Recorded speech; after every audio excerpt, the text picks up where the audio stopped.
time now to learn all together. It's time to take a step back and make yourself available for a moment of openness and inspiration. You heard Attract, Engage and Retain is all about strong relationships, and we wanted to make a focus on it. The foundation for strong relationships is trust, and it goes with a safe workplace. It requires to practice open and healthy dialogue. You know that when you create an environment where people feel heard, seen, and understood, you attract, you retain employees who are engaged and motivated to perform their very best. So in this engaging keynote, Jean Marie DiGiovanna will share with us the success factors and the skill set needed to create a safe environment. Welcome, Jean Marie, and thank you for being with us. You help leaders and their teams across the globe creating a culture of increased trust, collaboration, and innovation. You have a gift for creating a safe environment where leaders and their teams find their voice, speak their truth, and resolve conflicts swiftly and gracefully. Jean Marie, I leave you the floor, and dear colleagues, do not hesitate to ask your question in the chat all along this keynote.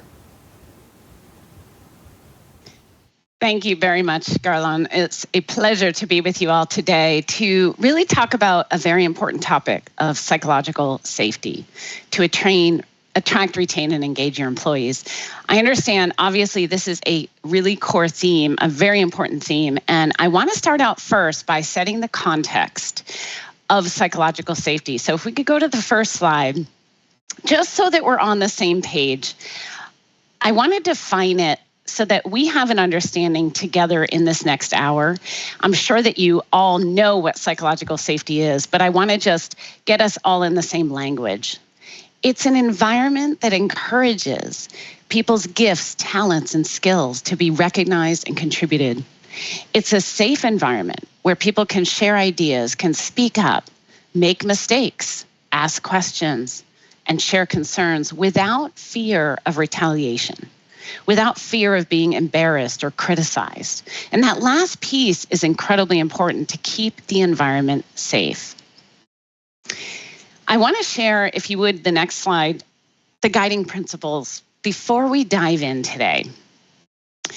It's so common to think of psychological safety as something separate from the culture, like it's a place to get to, and once we achieve it, we have it. Well, it's not quite like that. Psychological safety is not a place to get to, and once we're there, we're done. It's actually a way of being.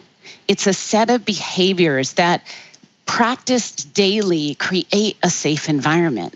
And it's something that we really have to practice and be conscious of daily and be accountable for.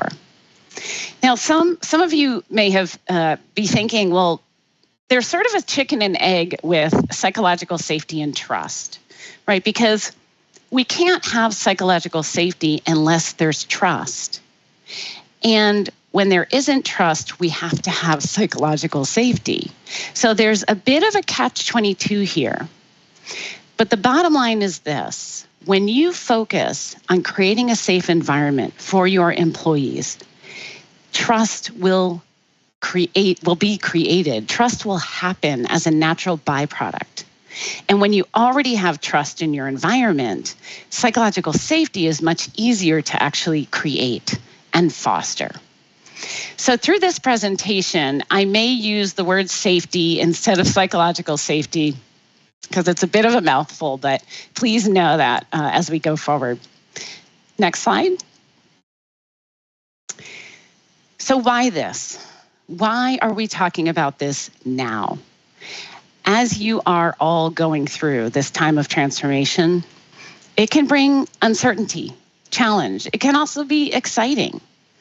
But one of the things that makes it go a lot smoother is when there is a foundation of trust. And, we all relate to change differently. So having that foundation provides not only comfort and stability, but it provides support to move forward through that change. Next slide. There's also a tight link between psychological safety and psychosocial risk, which I understand and know that you've been focusing on as well in the last year. In fact, the absence of psychological safety can often be found as the root of psychosocial risk. That's why it's critical to look at this now and focus on what it will take to sustain a safe environment. Next slide, please. So given the transformation you're all moving through, it's important to focus on psychological safety to really set yourself up for success.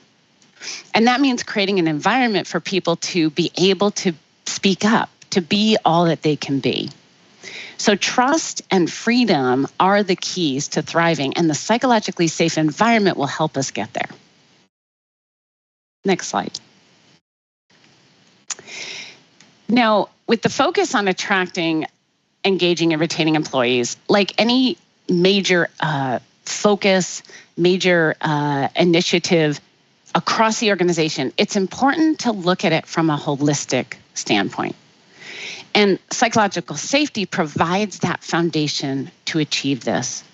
That's why it's important that we're talking about it now. Next slide. Now, the great news is you are already positioned for psychological safety. And as I did interviews prior to this keynote to understand your culture, it was beautiful to see you have a strong company culture. You have a commitment and care for patients in the nature of your business. That is so critical. There's a great sense of belonging. You get to make choices, right? You don't have the stakeholders that you're dependent on to drive that. You value curiosity and discovery, and that's huge when it comes to psychological safety in terms of creating that environment so people are able to share ideas. They're able to try new things. And your employees are engaged and resilient. Now, you might be thinking, well, all of these things don't happen in my subsidiary or in my location. And the reality is every culture is not perfect, right? It varies between what happens in headquarters, what happens in your subsidiaries, and across geographies. But the foundational principles and behaviors are there. And now it's really about embodying them on a daily basis as you move through this transformation.